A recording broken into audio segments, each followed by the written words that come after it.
All right, I'm still eating, but I wanted to tell the story of Brianna Hernandez-Cordona. This is the young woman I lost my virginity to. I was 33 and she was 19.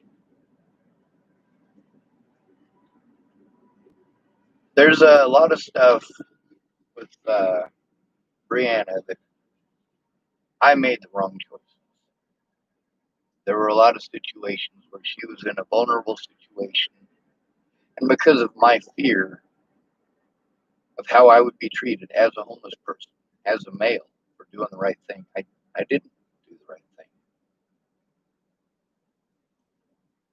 When she was down there doing what all the rest of them little girls were doing, trying to get attention, the wrong kind of attention in the wrong places, I didn't try to run her off the way that I tried to run off the other ones.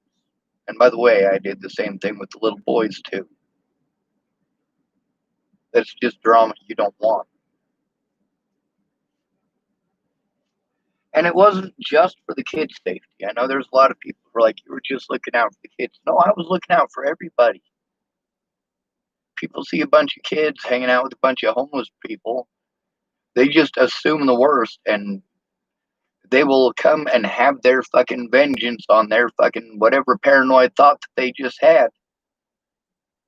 They're going to hold that nugget in their head forever. Man, why do the border police let them get away with that? I wondered the same thing.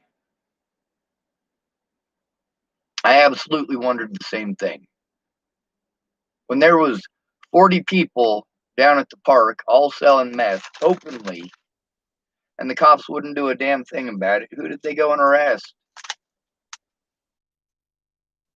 I'll tell you who they arrested.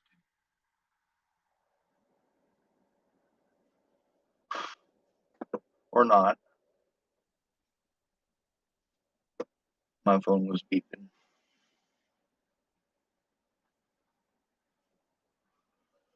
With Brianna, I approached it entirely different. People were always coming to me with fucking crazy Brianna did this and crazy Brianna did that. And hey, dude, you'd never guess what your fucking stalker did this morning. Yes, that's what they called her. She was 15 when I met her. Her and what's that other girl's name? Alyssa. I think her last name is Sparks, but I'm not for certain. I could look it up. She's still got her same Facebook profile and everything. But, oh, Starkey, that's what it was. Alyssa Starkey. But just like with all those kids, I didn't want to know their names. I didn't. I didn't want them down there because it was as hazardous for us as it was for them.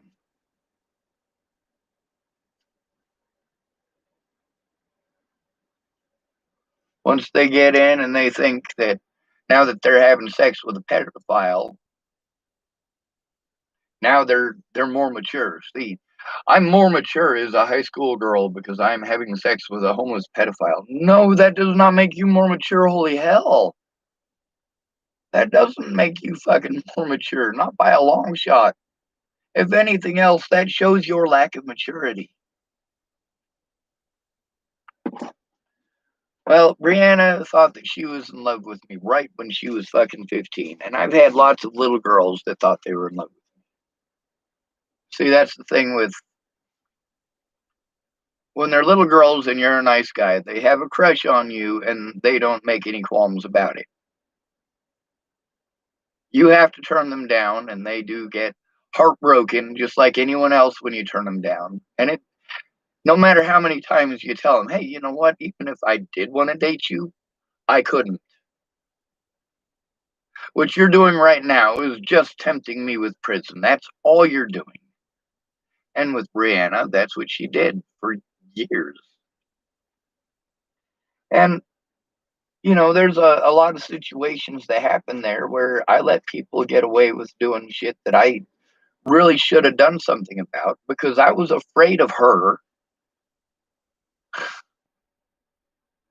and afraid of how I would be treated if people got the wrong fucking impression. Like, no, I don't want to have sex with Bree. There's that girl, Nicole. Um,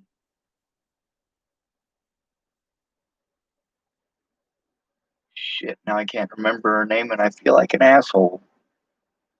Nicole Jarrell, the one that stabbed me in the ass with a carrot. I thought I was going to lose my virginity to her. I guess.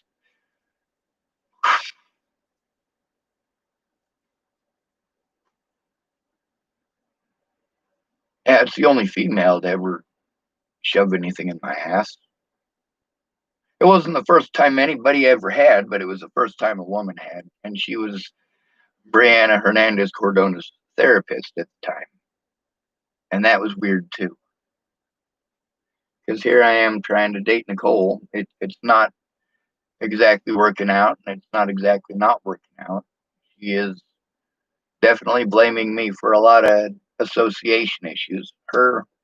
Mom had a her mom had a friend that she had just met. So she invited her new friend up to the house and told him to bring some of his friends. It turned out that the friends that he brought, I knew them. So when Nicole was pissed off about that and the whole situation as it went down, which wasn't my fault, I didn't have anything to do with who was invited. It was not my fault. And she was all sorts of pissed off because they're vegans. And my friend Red was cooking meat in one of their pans and they had to throw it away. And that stuff happened a lot. I'm like, you're a therapist, aren't you supposed to be a little more understanding?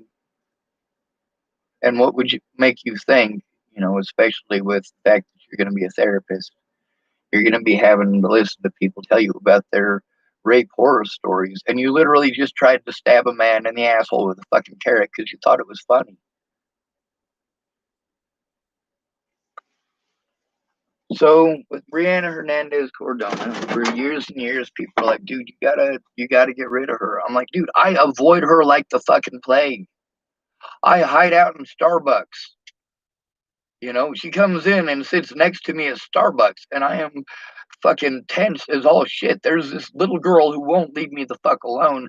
People are telling me, hey, dude, your fucking stalker came down this morning. She's looking for you. She's looking for you. She's looking for you.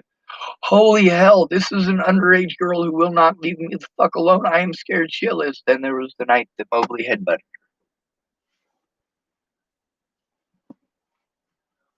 Mobley, because she would not leave me the fuck alone, and because he was tripping balls, even though he has been a hero to me for many years and has done a great many heroic things since, he hallucinated seeing a demon in her, and to this day, I think he finally admitted that there was no demon, like right before he literally blocked me and stopped ever fucking communicating with me again. Um, yeah, I felt completely like shit, you know. He wants her to leave because she won't leave me alone, and he's my friend. He doesn't want me getting treated like I'm a child molester because this little girl won't leave me the fuck alone. But he was also, like I said, he was tripping balls, so he fucking headbutted her. And he's fucking yelling at me, you gotta make a choice. You either go with her or you go with me. And the whole time I'm thinking to myself, man, I gotta live on these streets. I gotta live with these people. And Mobley is popular. Bree was very pretty, but she was nuttier than fucking squirrel turds, so she wasn't very popular. And as things went on, she got even crazier. I remember one night she came down and see she had been telling me she wanted to lose her virginity for like a couple of years now, right? And I'm like, all right, she told me that for like the first year. But then a couple of years down the road, she sees me outside old Chicago's in Boulder. And she starts telling me about how she's probably had sex with 2,000 people since me and her met. That fucking tore my heart out. Like, yeah, sure, she was probably on some drugs or she was trying to manipulate my emotions. It worked. I felt fucking shitty. I wanted this underage girl to be fucking safe. I didn't want her out walking around at fucking night over by old Chicago all fucked up on fucking drugs or alcohol or whatever it was, you know. But when I went to the cops about it, they tell me, hey, they have as much reason or as much right to be there as you do. It's not me putting these people in this situation. It's not me putting Bree in that situation. The way that she dealt with the heartbreak is to have an imaginary relationship with me and to go talking to Nicole and fucking that's her therapist and Nicole's telling me about it. I'm like, that's a breach of fucking confidentiality. And then meanwhile, Bree is still coming back and trying to fucking talk to me. She's like 16 years old or 17 years old, telling Nicole Gerald about this horrible breakup that we had. And I'm like, we didn't have a horrible breakup. We never fucking dated.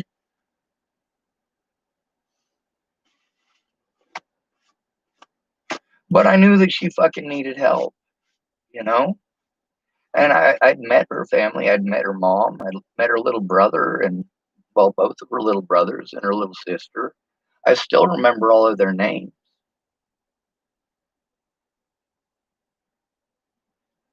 I remember one day after she had become an adult, I was having a real serious issue and I really needed help. And she came down to talk to me and she wanted to tell me about becoming a Jehovah's Witness.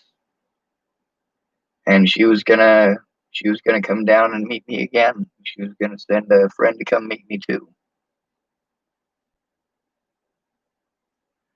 She really turned out all right. She did.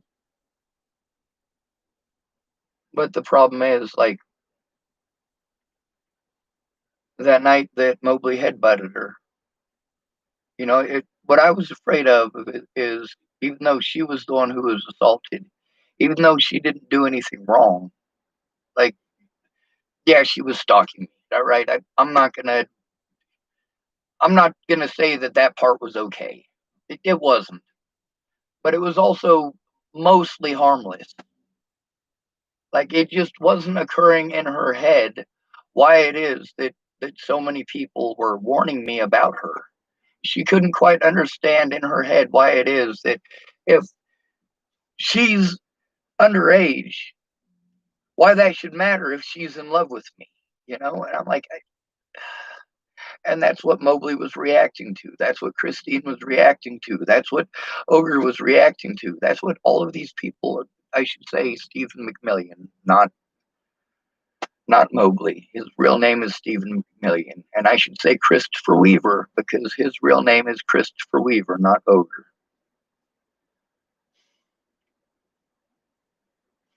But everyone's like, man, you got to find a way to get rid of her. I'm like, I've talked to the cops. Rule number one, you never talk to the cops. And I'm telling these guys, hey, I broke rule number one, bud. I've gone to the cops about her.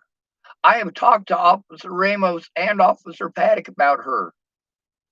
Those weren't the only officers that I talked to about her. And when she came down to tell me about the Jehovah's Witness thing, and I was supposed to meet her again, and on that occasion,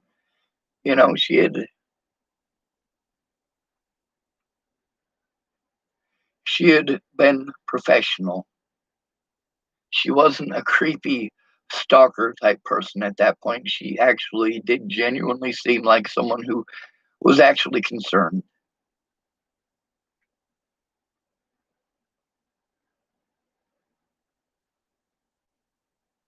She was an adult and she wanted to help, and she thought that her religion might be able to help me. That's what helped her. Them folks said, the temple is what it's called. But Chris Stegman, I talk about him a lot. He grew up in a Jehovah's Witness family. Matter of fact, he's got some books over at his house. I I had intended on reading them there so that I could understand the doctrine of Jehovah's Witnesses better, so that I could better communicate and better understanding a lot of what they believe. Of course, there's also the fact that what they discuss in one of their groups might be completely different from how I interpret what I'm reading. So that helps to be around people like that too. And Chris does tell me a lot of stuff. You know, he has over the years told me a lot of stuff about his sisters, his mom, and their life. His sister Bridget, she's one of the few people that I've met in my lifetime that I can honestly say is more intelligent than I am. She's a farm wife, though. Is it my place to look down on her for that, or to look up on her for that? When I say though, how do you guys interpret my meaning?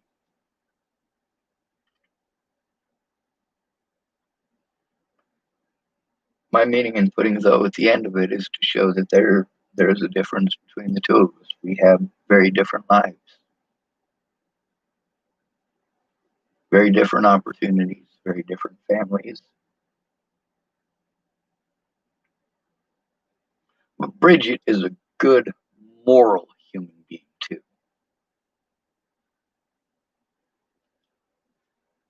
Like, not, I think rock solid would probably be the best way to describe it. Like, her morality is pretty well rock fucking solid.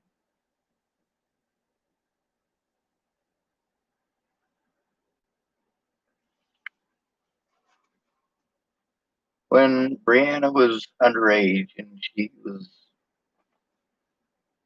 getting fucked up all the time and all that, you know, I had actually even talked to her mom once.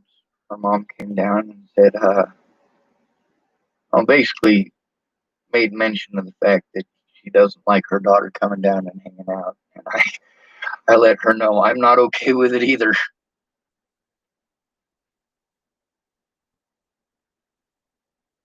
But later on, like when she came down and wanted to convince me she was going to come down and meet me at Starbucks again. She had also told me, you know, her family told her not to come talk to me and not to help me, you know, not to let her emotions get her to do something stupid. Same thing that Amanda Daniels, because, like, apparently when she was growing up, she had such a big crush on me, she wouldn't stop talking about it. Not to her mom, not to her dad, not to her sisters, not to her stepmom. She just wouldn't stop talking about it. But when I asked her out, she told me no. It's Amanda Demet. Used to be Amanda Daniels. I don't understand you. I don't want to have a relationship with you when you're a little girl and you throw yourself at me. Like, so it's obvious for myself, God, and everybody that you're throwing yourself at me. And I'm like, please stay away from me. But then actual women, adults, they seem to only care about superficial shit. Like, yeah, life is a lot tougher than I thought it was going to be. And I swore that I would never have sex for money, but I don't consider it at this point having sex for money. It's fucking cold out here, and I have a kid, and there is no reason that I should be suffering.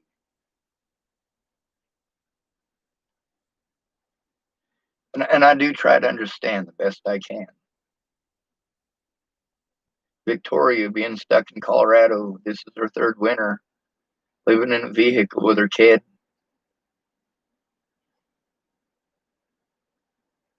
I tried to help her find a place, and she was able to find a place through some other folks. The guy just wanted sexual favors. By this point, I've already had to flee Colorado. I can't go back and do any of the things that I would have done before.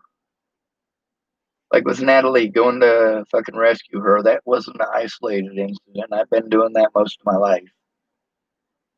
I didn't like it when it happened to me. I'm not just going to turn a blind eye when it happens to you. But if you manipulate me and pretend it's happening to you, you know, playing on my soft spot. When Brianna was telling me about how her family told her not to, and this, that, and the other, I'm like, yeah, that's because of the way that you are, not because of the way that I am.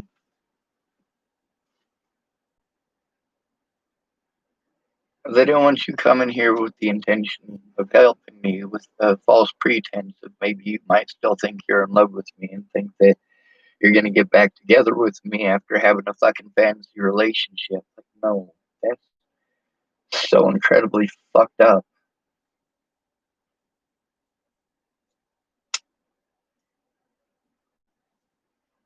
What I should have done the night that Mobley had butted Brianna is call the cops on his bitch ass.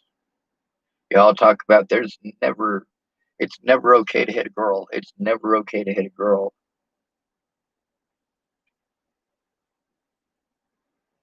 He didn't punch her, but he did hit her. He hit her with his head intentionally. She had a big old fucking welt on it. What I should have done is told Mobley to go fuck himself, and I should have walked Bree to somewhere fucking safe. I didn't do that. I didn't do that because I was afraid that people might victimize me as if I was some sort of a sexual predator. I didn't do the right thing because I was fucking afraid. And guess what it took to break that fear? I'm still afraid, but people that I love are fucking dead. They are dead. DEAD, dead. They are deceased. I will never get to have another conversation with them ever again, and neither will anyone else.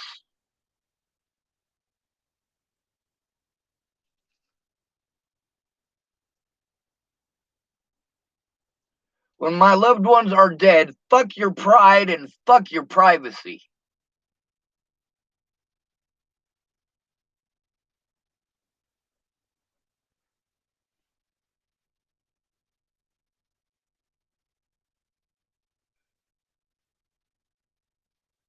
When Brianna came down and wanted to tell me about how she felt, I always listened to her.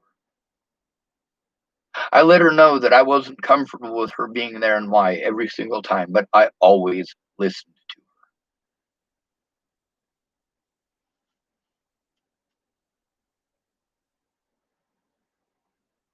her. I listened to her because I was afraid.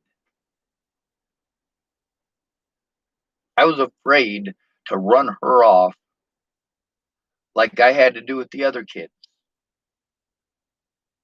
Brianna was one of the few people that this sick old man routine didn't work on. You guys know the sick old man routine. Like, you get little kids that fall in love with you. Make yourself as fucking nasty as possible.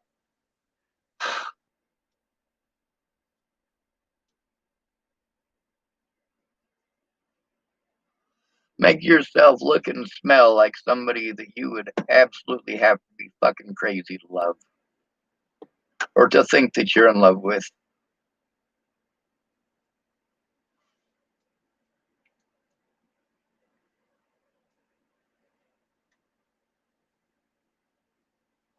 With Brianna,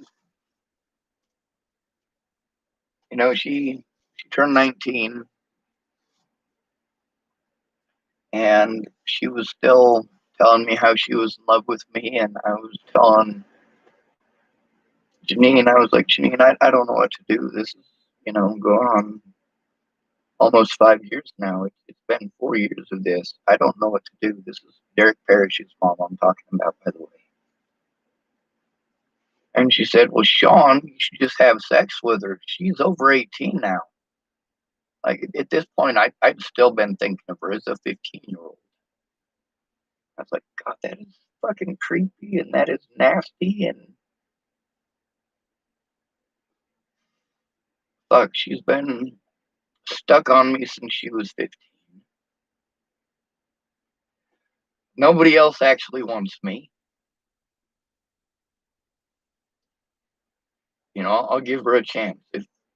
If Janine's right, then Then she goes away, and I never have to deal with being stalked again. And if Janine's wrong and she decides, Brianna Hernandez-Cordona decides that because I had sex with her that we're going to be together forever, fuck, I'd have probably given her all of that.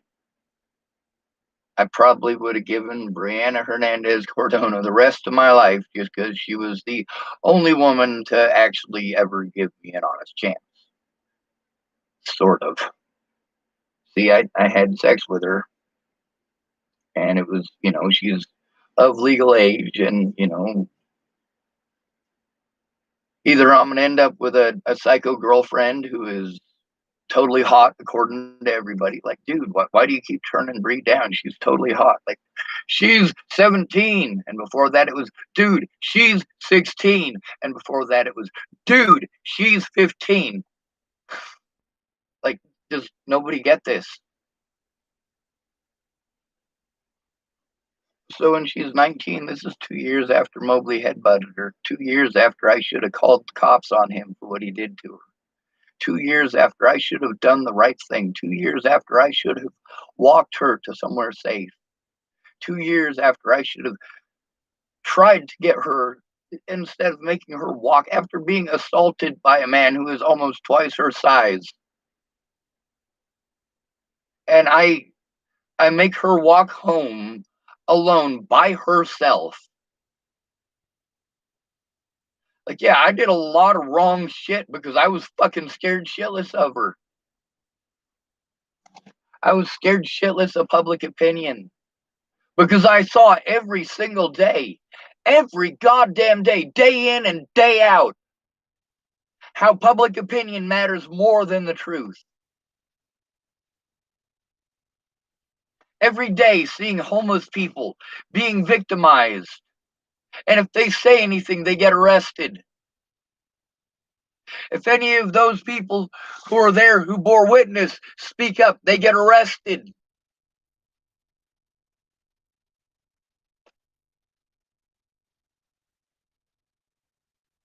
But after I had sex with Brianna, it was at my squat over at the First United Methodist Church. Yes, I lost my virginity at a church.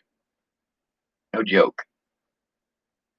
A couple weeks later, they hermetically sealed the thing. They filled in, it was a little window well with a grate over it.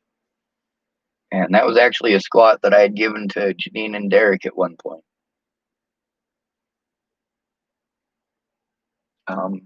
But like a couple weeks after I had sex with Bree, they put cement in it and put a big old heating and air conditioning unit on it. It was pretty gross under there. I mean, it was a bunch of mud, and I had some cardboard on top of it. And, that's not a real sexy place to do it. It's not a fancy motel. It's not.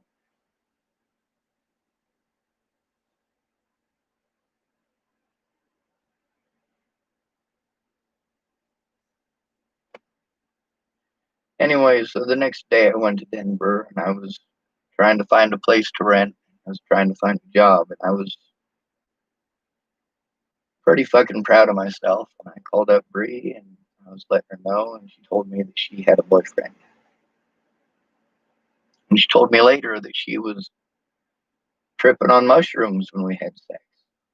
And that totally fucked my head up good. I was like, oh my God, that is so gross. That is so gross. And I can't even wash that nasty off. Like, I should have known.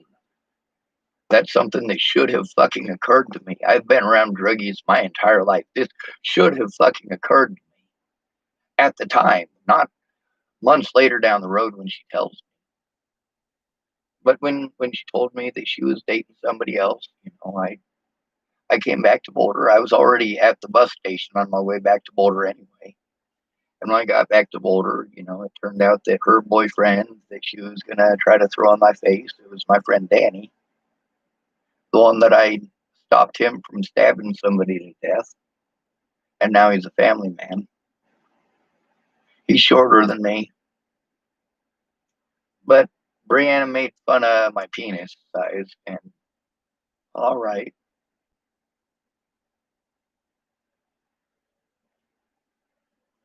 What, you only liked me because you thought I had a massive penis? Penis size doesn't matter, right? But I don't care. I didn't want to have sex with her to begin with.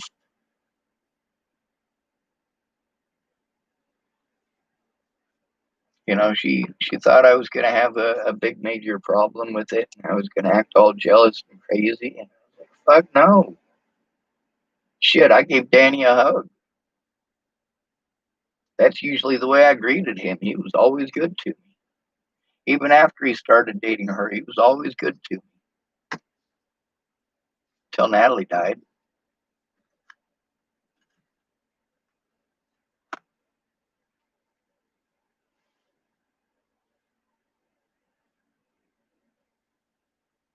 I never told Brianna that I was autistic.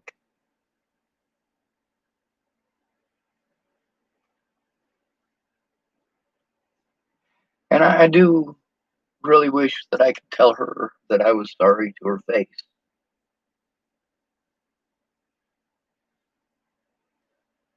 There was a lot of stuff with her that I didn't do the right thing because I was afraid. I was afraid of getting in trouble over people's opinions,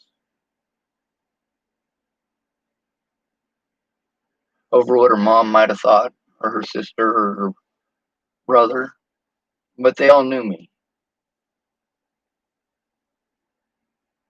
There's two different JoJos. The one that I'm always talking about is Joanna Taylor Smith. That's a pretty blonde haired, blue eyed white girl. The other JoJo is Brianna's sister. And she knew that her sister was fucking cuckoo for Cocoa Puffs, as you guys like to say about me. And her sister, despite the fact that she was one of those people that I was also trying to run off, and her brother too, her sister insisted on multiple occasions on coming and talking to me about Bree, telling me how crazy she is, how crazy she's driving her family.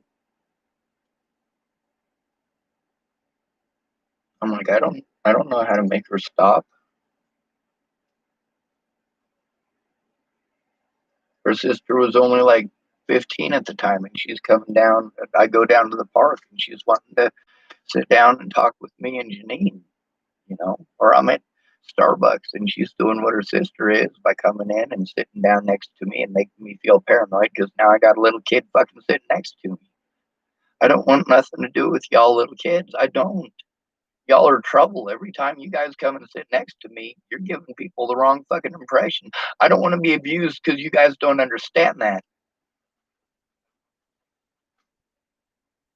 And JoJo, she did apologize a lot for Bree. That's something that I'm fucking so incredibly thankful for. Like, at least she understood it wasn't my fault. Same thing with her brother. Her mom, I don't think she quite understood it the way that me and Raul and JoJo did. I think she was just being a concerned mom, and her daughter had a crush on somebody she couldn't have, and it was driving her fucking crazy. And as a mom, when your daughter's going crazy over shit like that, like, I don't fucking know. I'm not a mom. I don't have any fucking kids. I'm not fighting for my own kids. I'm fighting because I was one of those fucking kids. When I talk about the system and the kids and things they're going through, I was one of those kids. Brianna, she's got family that loves her, even though she is fucking crazy. They accept her despite the fact that she's nuttier than squirrel turds. I'd go to church with Bree.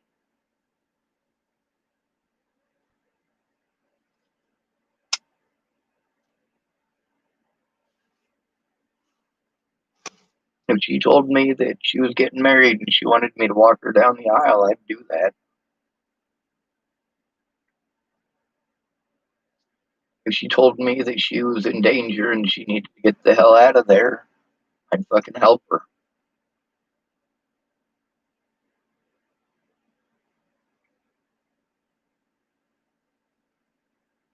Just like with Jamie, with all the fucked up shit that she did.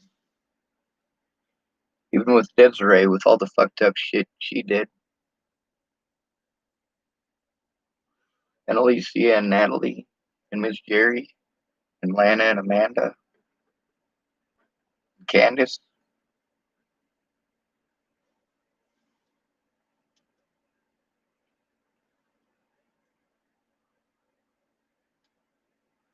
Whenever they did fucked up shit to me and then threw me away. When they needed help and nobody else would fucking help them, they always come back to me. Fucked up.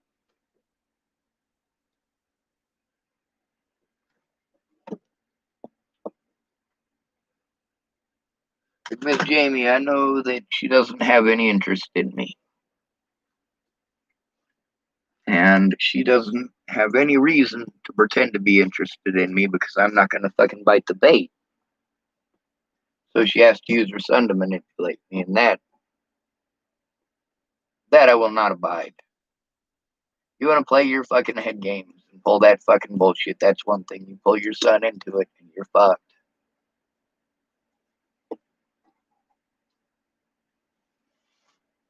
You wanted to pull your son into it to manipulate myself and James and your boyfriend, Todd Harmon.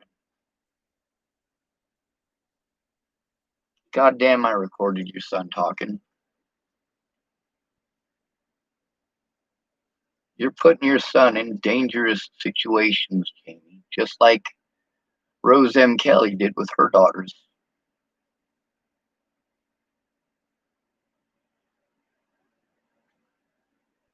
I owe Brianna Hernandez-Cordona a lot of fucking apologies. I do. And although I can say, hey, the police wouldn't listen to me, the police wouldn't listen to me. And I knew that the police wouldn't listen to me from years of fucking trying to get the police to listen. But in that case, I didn't make the effort. I also had to be afraid of how I would be treated by the homeless community for speaking to the police or for telling on somebody popular like Mobley, who's all super ultra Christian, and that's his excuse. His excuse for headbutting Bree was that he saw a demon in her. Bree is all super ultra Christian now too, but I don't look at her the same way as I look at Mobley, do I? Why is that? Because Mobley was completely fucking full of shit. Still playing them fucking high school goddamn druggy bullshit games. And the girl that he fucking headbutted was being real. She was being genuine. She actually fucking cared. And that situation that happened at Starbucks, I had a fucking meltdown over all the abuse from the fucking cops. I couldn't take care of myself because of my back. I was spending all this money paying Josh to teach me how to do eBay, and he just was taking my money. He was supposed to teach me other computer stuff too, just taking my money. And I was giving him all these broken computers that I had gotten, and he was going to help fix them, and we were going to make some money with them. But he never got around to it. He couldn't stop playing video games. He wasn't going to work. He was just playing video games.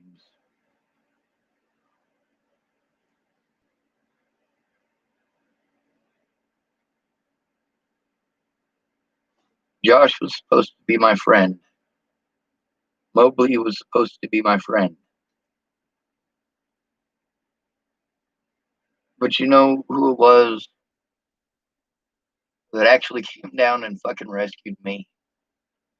Sure, Brianna Hernandez-Cordona, she came down. She was genuinely concerned, and she was trying to stuff religion at me. Stuffing religion at me isn't going to stop the police from victimizing me. Thank you.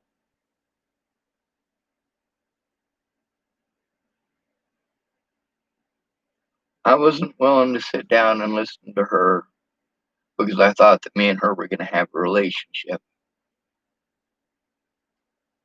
I wasn't willing to listen to her religious BS, even because I gave a shit about it. I trusted her.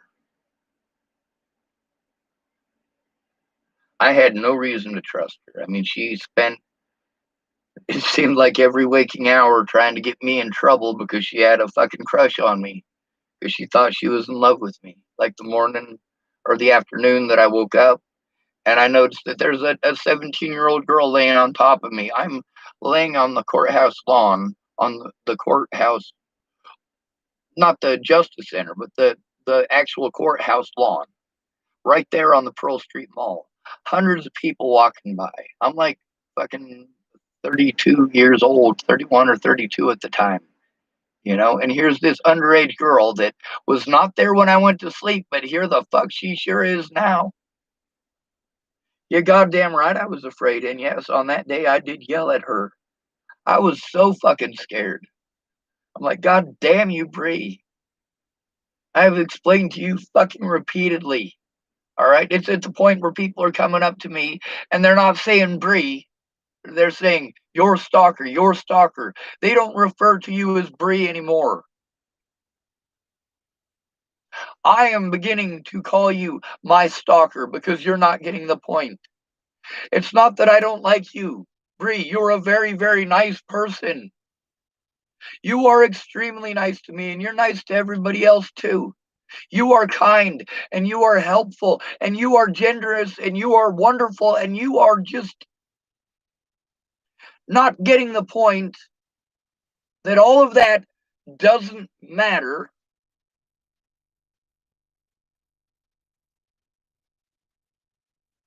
I'm 31 and you're 17. No matter how much you think, well, I'm in love with you, Sean, so the police shouldn't get involved and my family should be okay with it. And no, first of all, your family's not okay with it.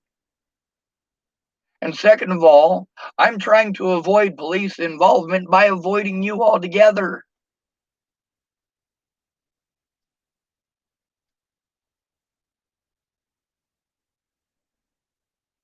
When a girl gets a crush and she goes fucking psycho, you just let her.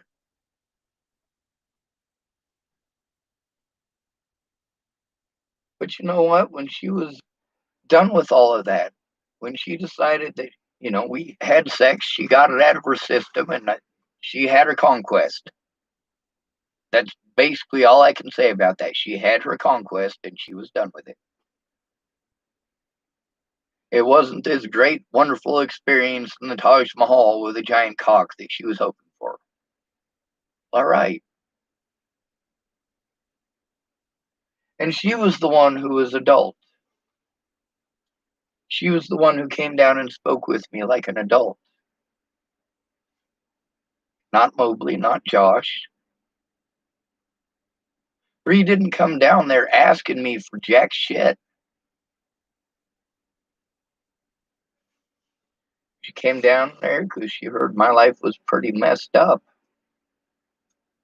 She was getting all religious and she wanted to help.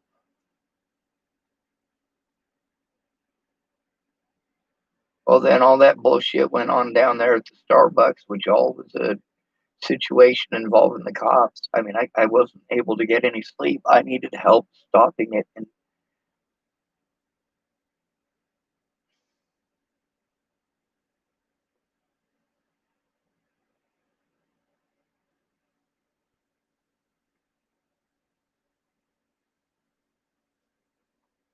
And then the second person I ever had sex with, when I was at Rihanna's, I was scared shitless for those fucking kids.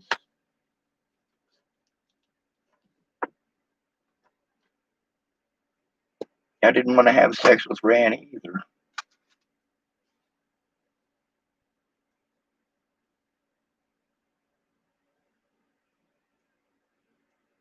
I suppose having sex with her kind of saved those kids a little bit.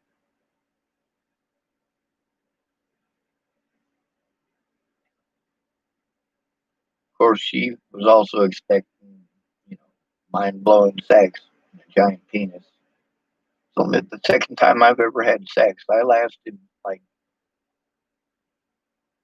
2, 3 minutes maybe. And of course, she did complain about it, but I'm like, hey, it's the second time I've ever had sex.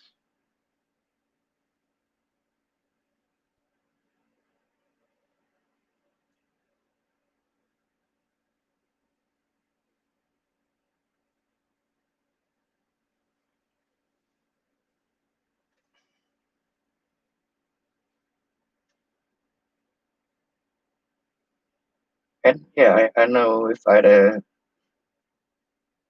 a ginormous penis and had some mind blowing sex with her,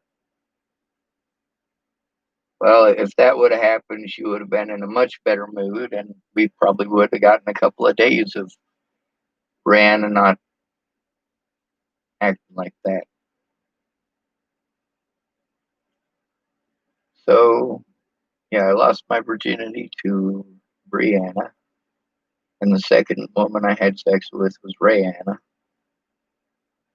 Didn't want to have sex with either one of them, and I still don't want to have sex with either one of them. Rihanna's dead.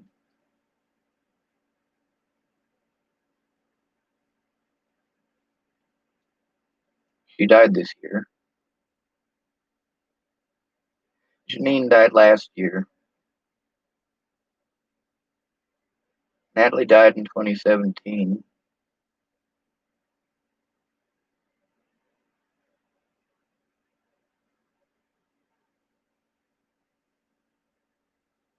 Rory died too.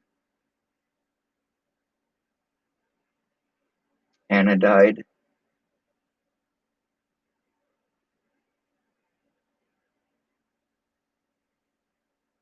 Onyx died.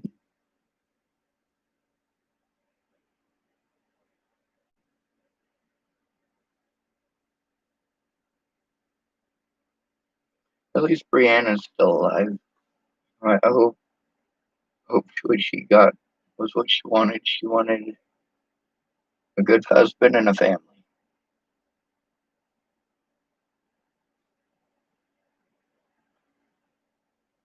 I hope she got that.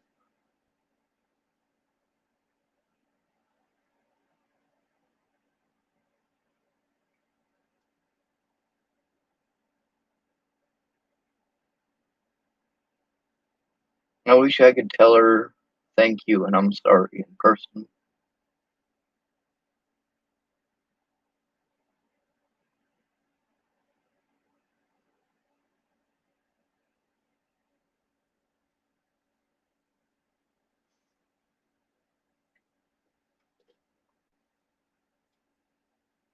When you're a homeless person, you have to be afraid of going to the police.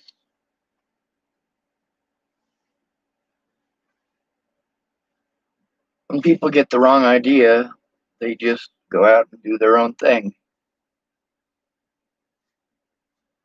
Yeah, that was the problem with Natalie is that I was being abused over shit that I didn't do, and she was completely fine with it. She told one little lie, and that was enough to make my life hell.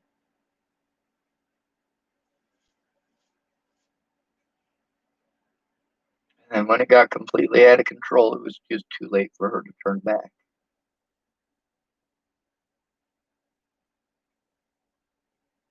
Her pride was too hurt.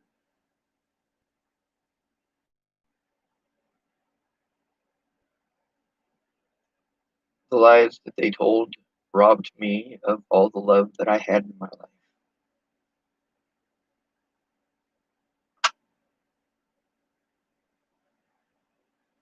All the positivity. Saying pretty words is not the same thing as positivity.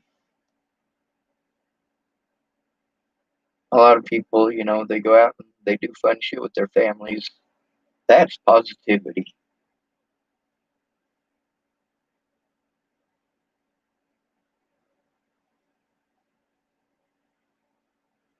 Telling somebody to think and how to feel, that's not positivity. That doesn't feel good. Telling somebody who has to worry about dangerous fucking predators just to let it go. I'm in just as vulnerable a position now as I was before Natalie was killed. The guy who I'm renting from, I can't say nothing about the fucked up situation with his ex or how greatly it affected my life because I have to be afraid that that'll affect the situation he's in, a situation that's not his fault, a situation where he's spending a lot of money and jumping through a bunch of hoops for a situation that he wasn't even there for.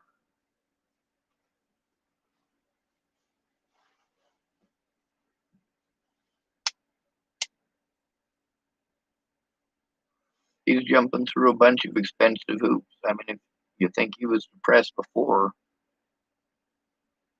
he was depressed before and he couldn't help me because of that depression, and it was over his ex. Now that he's got to jump through a bunch more expensive hoops over that, expensive hoops, he can't see his kids, and he can't afford a lawyer, so he's got to.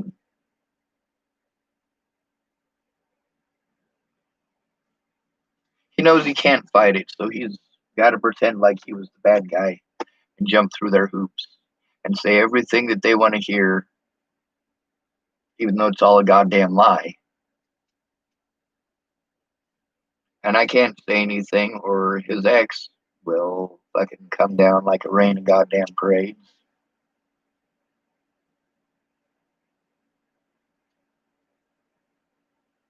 But I've listened to his ex on 4 different occasions telling me how me telling the truth, even though I didn't drop her name, tell me about basically how terrible a person I am for telling the truth. She calls it talking shit. Same thing as Shannon Alvarado.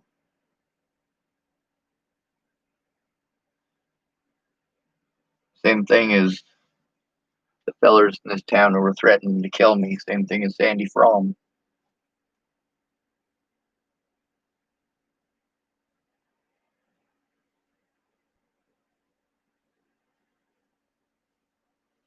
Brianna Hernandez-Cordona wasn't a bad person, and she did try to do right by me. When she realized I wasn't the dude for her, and she realized that, yeah, I'm not after a relationship. I legitimately need help. She legitimately showed up just once. Because when I wasn't at Starbucks when we were supposed to meet up, I never talked to her after that. Never saw each other after that. Never communicated. By that point, Maddie Boa had come to my rescue, and Natalie Bollinger had come to my rescue, and I was busy doing what they wanted. I was doing what Natalie wanted, what Maddie wanted. Natalie wanted me to get a job with the Save the Bees people, so I was doing that. I was going through all the motions to be able to do that. She's like, you don't need to have a good back to do that job. You know, you can have a fucked up back as long as you can stand there. We're trying to save the bees. I'm like, I'm totally down, Natalie. I am totally fucking down.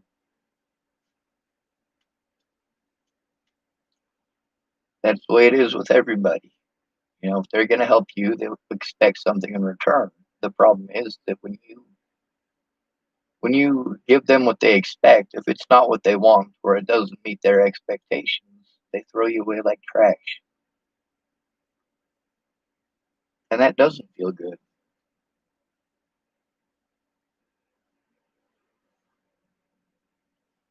Lucky for me, the situation with Bree, I already knew that my penis wasn't ginormous.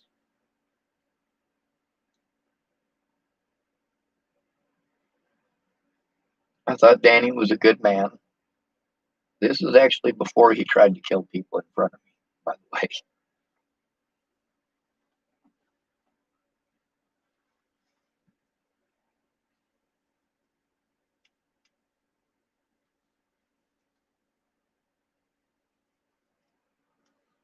When I made the guitar use case account, it was to get a hold of Bree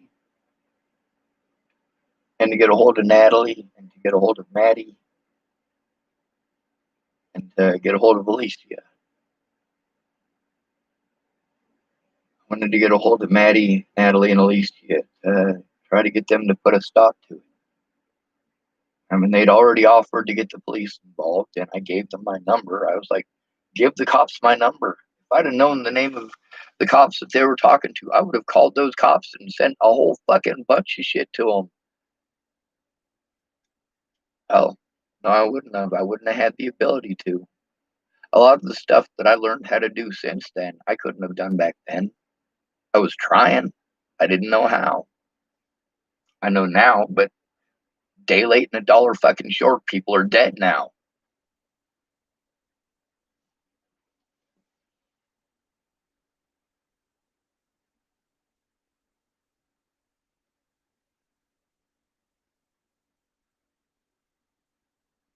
Admitting that I fucked up a lot with Brianna doesn't mean that she was perfect. It doesn't mean that I was intending anyone any harm. It doesn't even mean that I was being loyal to Mobley, because I wasn't.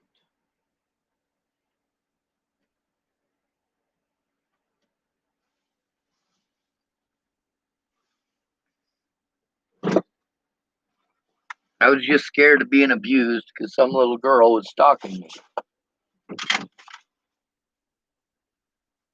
I was tired of trying to explain to her about public opinion. I was tired of explaining to her that I was being harassed, and not just by her brother and sister. They came down with concern. Her brother and sister came down because they were concerned about Bree. They came and talked to me about it because they were concerned about their sister. All these dudes who have a big old crush on Bree because she's drop dead gorgeous, like, those guys are the fucking problem, Bree. All right, there's all these underage boys. They're your age. They have big ass fucking crushes on you. They are your age, Bree. Like, why couldn't she get a crush on one of them and leave me alone? You know? Because she had a crush on me, they wouldn't leave me alone.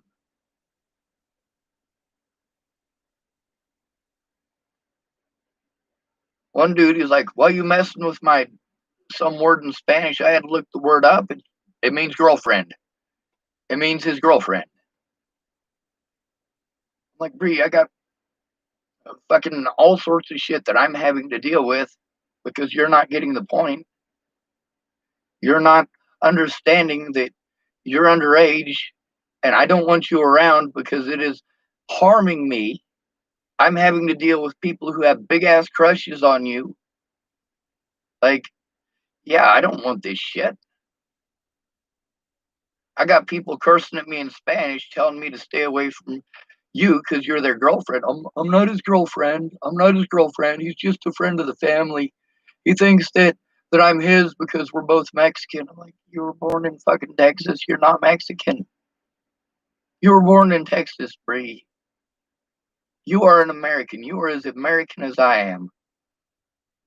Don't let anybody fucking treat you otherwise. You weren't born in Mexico. You were born in the United States of America.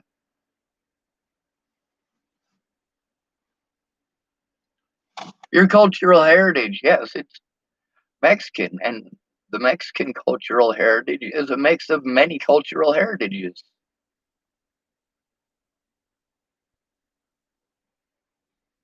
You know, I'd feel completely like shit if they said, well, Brianna's mom and dad were here illegally, so we're going to deport her even though she was born here. I think it'd suck too that if her parents were here illegally, for her to have them not be able to see them, you know. Now she's having to spend a bunch of money to go down to Mexico, and I don't think that's the case, but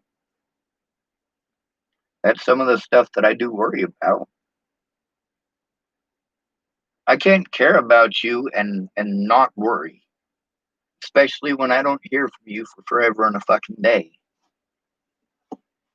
When they made the Guitaria's case account, I wanted to get the harassment and the threats and the assault that I was having to fucking deal with over Natalie, Alicia, and Maddie. I just needed that to stop. The cops wouldn't do a fucking thing. My friends kept on fucking wanting to text me that they're gonna do something, and then they're too busy texting me what to do and what to think and what to feel. And like, God, you guys haven't even heard what's going on.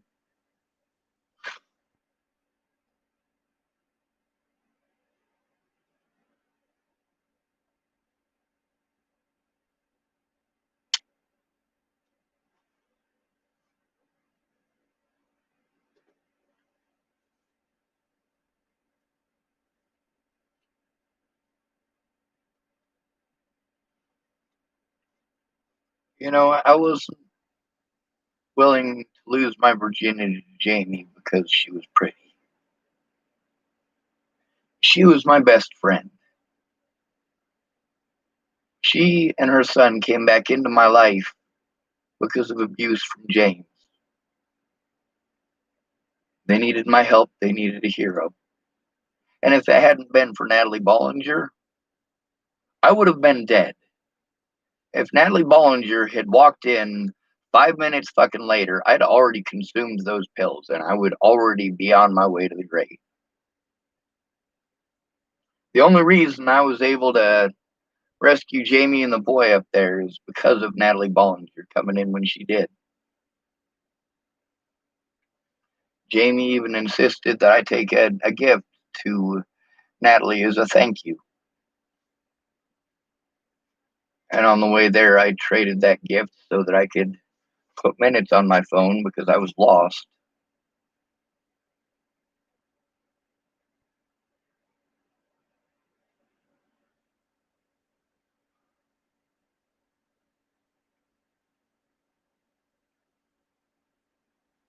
Nicole Gerald, by the way, she was also the one that hooked me up with Jeff Ritter at the Colorado Coalition of the Homeless.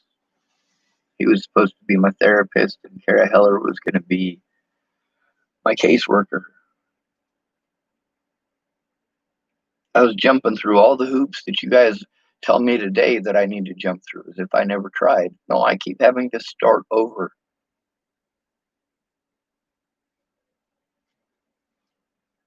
When Natalie died, all of these fucking people fucking scattered to the four winds. All of a sudden, Jeff Ritter's job is not to do what he said he was going to do.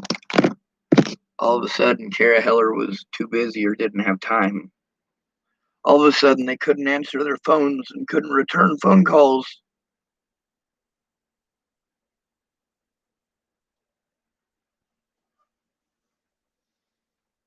It's because with all these people that I'd went to for help, none of them did anything.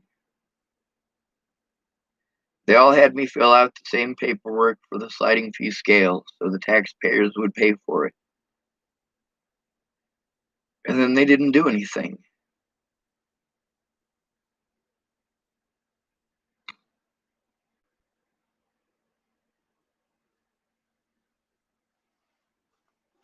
This day, Scott Costa and his secretary continue to make excuses. They continue to use the mentally ill thing as an excuse and justification for the shit that they did. When you go to a cop, is their job to investigate the crimes against you and look at the evidence, or is it to make excuses for the predators, or to pretend like you're trying to blame them for the predators?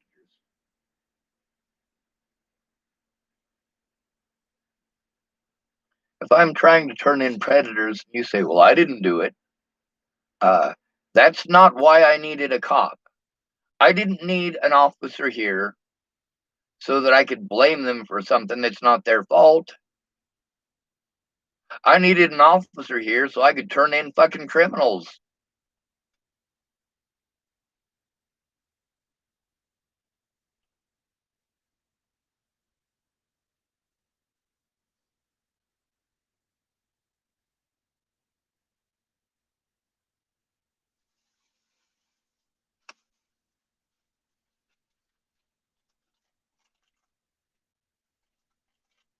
My Hot Pocket got cold.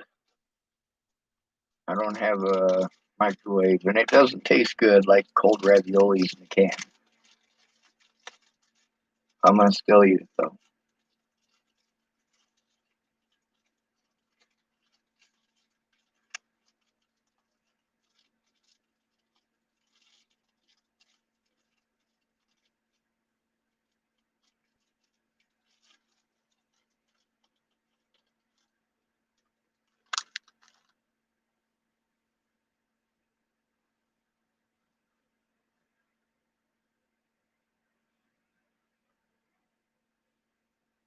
Alicia Bollinger, well,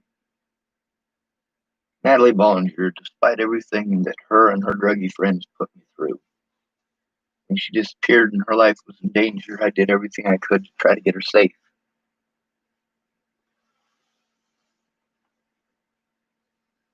When Alicia Bollinger disappeared 3 times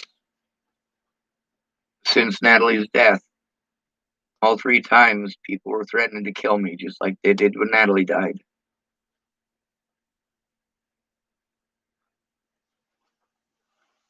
But all 3 times, I just wanted her safe. I just wanted her found, just like with her sister. I'm petrified that Ted Bollinger will kill one of them and I will go to prison for it. Based off of hearsay. I was railroaded in every single court date over hearsay and over slander.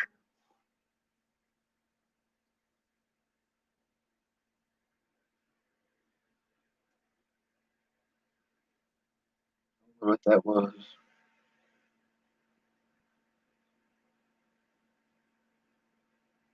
Uh,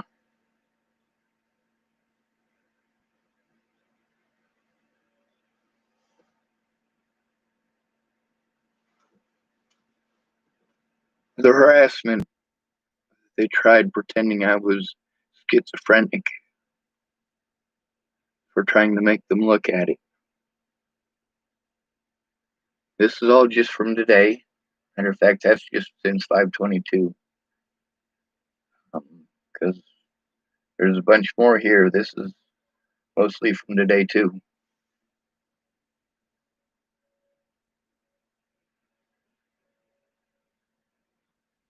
The cops know that this shit exists. They know it exists. They're playing fucking retarded, and that's what I've been trying to explain to you. No fucking cop that I have dealt with, not a single one, has a valid excuse for what he did. Not a single one has any moral ground to stand on.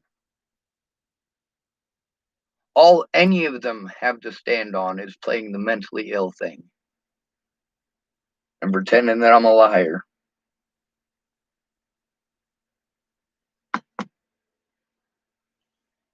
When I made that Guitarius case account to ask Natalie and Alicia and Maddie to fucking put a stop to that shit, I also used that account to get a hold of Bree, try to apologize.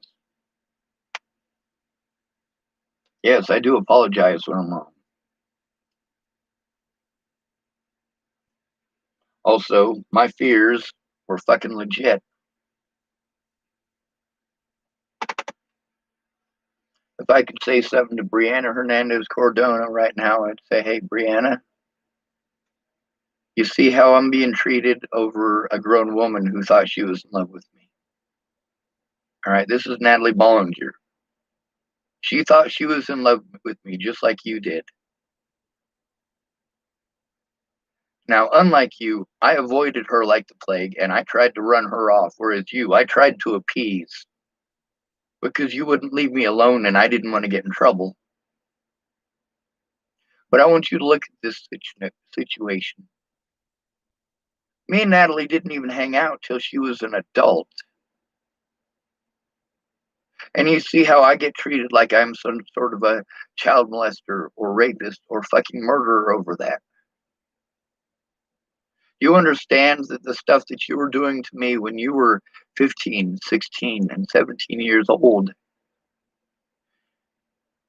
You were putting me at risk of having this kind of treatment that I have to deal with every day. You were putting me at risk of this every day.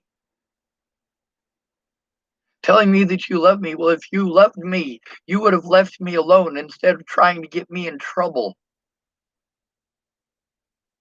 I get it. In your mind, it's not you trying to get me in trouble. It's you being in love with me, and I have to reciprocate it.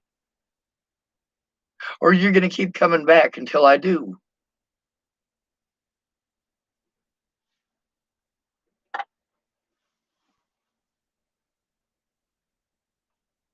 With all these people who I got rid of them, they were no longer in my lives when I was in Virginia and they pulled the shit that they did. And I was done with them. People like Lana Engeline and Candace Bondurant, Jerry Sparks, and Tyler Frericks. I was done with them. I didn't want anything more to do with them. And in between then and when Natalie was fucking killed, I didn't have the issues that I had with Natalie. I didn't have all of Miss Jerry's friends and family continue the shit that fucking was started in that one fucking post. That post where Tyler thought that having a picture saying that Colin Kaepernick should be punched in the throat by a soldier for not standing for the national anthem. Yeah, I got ganged up on by all of them. And when I blocked them, they got the fucking hint to leave me alone.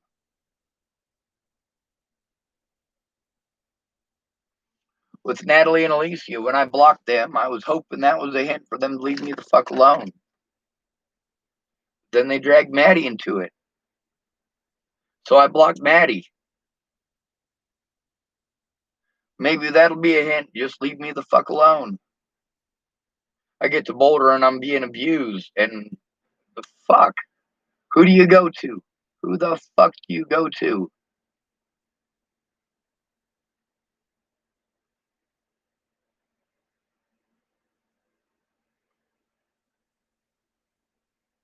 I followed your advice. I did what you wanted, and you fucking punished me for it. I jumped through your hoops and waste all of my resources, and you punished me for it.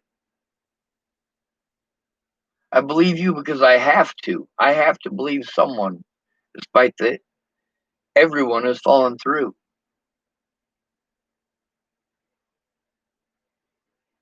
Too busy with alcoholism, too busy with methamphetamines. A lot of these people went through trauma, and they say, "Yeah, Sean, I'll help you. I went through trauma too." But then they deal with their trauma at the bottom of a bottle.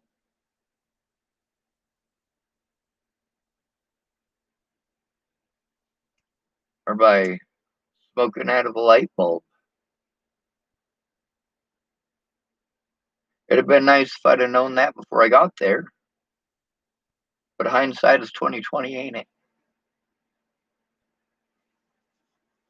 It's not difficult to understand why these people didn't understand when you realize how fucked up they were on drugs and alcohol.